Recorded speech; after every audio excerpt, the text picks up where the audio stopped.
នេះแอดมินน้องបងប្អូនមកស្គាល់កន្លែងស្មូនឆ្នាំងមួយនៅកណ្ដាលក្រុងសៀមរាបតលេងសៀមរាបរដងប្រហែលជាបងប្អូនមួយចំនួនអត់ដែរបានមកស្គាល់កន្លែងនេះទេគឺកន្លែងខ្មែរសេរ៉ាមិចសម្រាប់ទីតាំងគឺតាមបណ្ដោយដងស្ទឹងក្បែរទៅនឹងអាហារដ្ឋានក្អមសៀមរាបចូលមកដល់ខាងក្នុងគឺបងប្អូនឃើញមានម៉ាស៊ីន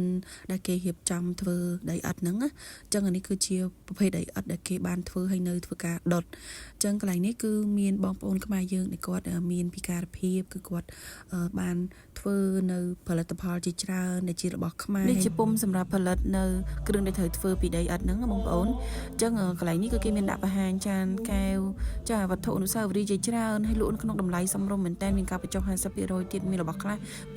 $5 ទៅអញ្ចឹងយើងជួយគ្រប់គ្រងដើម្បីជួយទៅដល់បងប្អូនដែលគាត់ធ្វើការនៅទីនេះហើយនៅខាងក្នុងគឺមានដាក់តាំងវត្ថុអនុស្សាវរីយ៍ដែលផលិតអំពីដីឥដ្ឋហ្នឹងជាច្រើនប្រភេទមែនតើបងប្អូនខ្ញុំពិបាករៀបរាប់ព្រោះវាមានច្រើនហើយស្អាតមែនតើ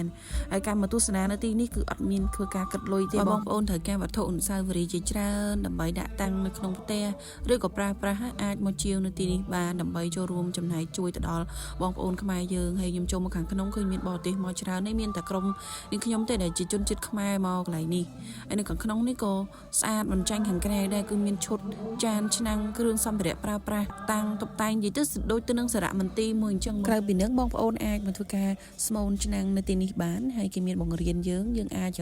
ស្មូននៅរូបសត្វឬក៏ឆ្នាំងផ្សេងៗហើយយើងអាចយកទៅផ្ទះបានសម្រាប់ស្នាដៃរបស់យើងបើយើងអត់ចង់យកទៅទេយើងអាចដាក់តាំងនៅទីនេះក៏បានដែរហើយភាគច្រើនគឺសិតតែបរទេសគឺគាត់មកហើយគាត់ចង់